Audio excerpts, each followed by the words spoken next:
평안하십니까? 수원 진흥교회 섬기는 박충건 목사입니다. 오늘은 종교개혁 500주년 해를 지내며라는 주제로 잠깐 말씀 나누기 원합니다.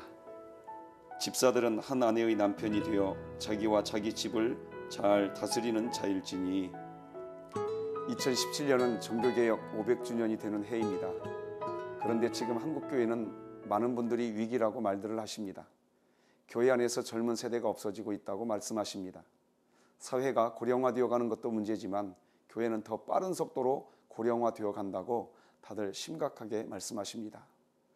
그런데 이런 교회의 위기가 중세시대의 상황과 그리 다르지 않다는 것입니다. 종교개혁을 이야기할 때 사회개혁이라고 말하는 분도 있는가 하면 종교개혁을 가정의 개혁이라고 표현하시는 분들도 계십니다.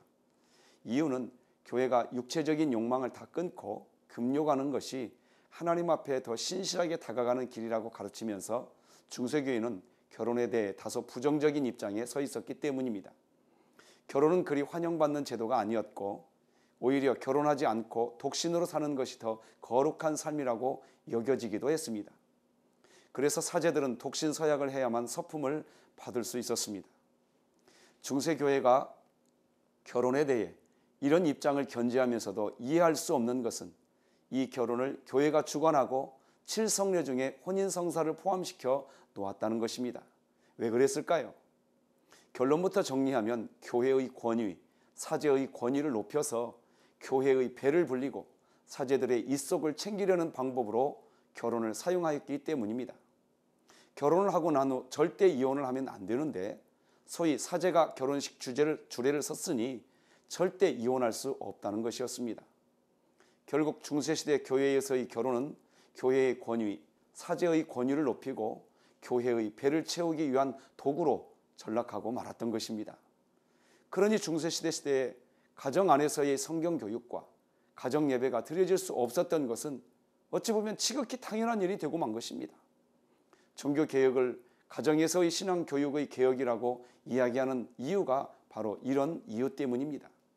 종교개혁은 가정의 본래적 의미를 되찾기 위한 시작이었습니다. 하나님께서 정해주신 결혼에 대한 성경적 가치관이 회복되고 무엇보다 가정에서의 신앙생활이 회복되는 계기가 되었던 것입니다. 이처럼 500년 전에 일어났던 종교개혁을 가정에서의 신앙개혁이라고 한다면 오늘날 한국교회 역시 다시 가정에서의 신앙개혁, 종교개혁이 일어나야 하는 시대라고 이야기하지 않을 수 없습니다. 오늘날 대부분의 부모님들은 자녀들이 교회에서 일주일에 한 번 예배드리고 성경 공부하고 집으로 돌아가는 그 시간으로 모든 신앙교육이 다 이루어질 것이라고 생각하고 있기 때문입니다. 그런데 이런 현상이 심각한 상황으로 치닫고 있음에도 불구하고 오늘날 개신교회들이 강조하고 있는 것은 부모들이 가진 이런 인식을 고쳐가기 위한 노력보다 여전히 교회 안으로 성도들을 불러 모으기 위한 노력만 하고 있다는 것입니다. 교회에 젊은 세대가 없고 젊은이들이 교회가 아니라 세상에 빠져들고 세상적 재미와 즐거움으로 하나님을 점점 떠나가고 있다면 이 아이들을 다시 되돌리고 하나님 앞으로 돌아오게 하는 방법은 가정이 회복되는 것밖에 없을 것입니다.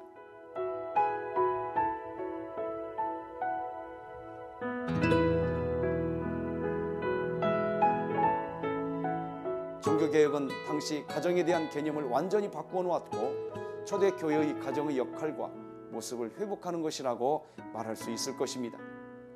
종교개혁 500주년을 맞아 각 교회가 가정의 성경적 가치관을 더욱 적극적으로 교육함으로 가정예배가 회복되고 가정 안에서부터 신앙교육을 실시하는 참 종교개혁이 다시 시작되기를 소망합니다. 감사합니다.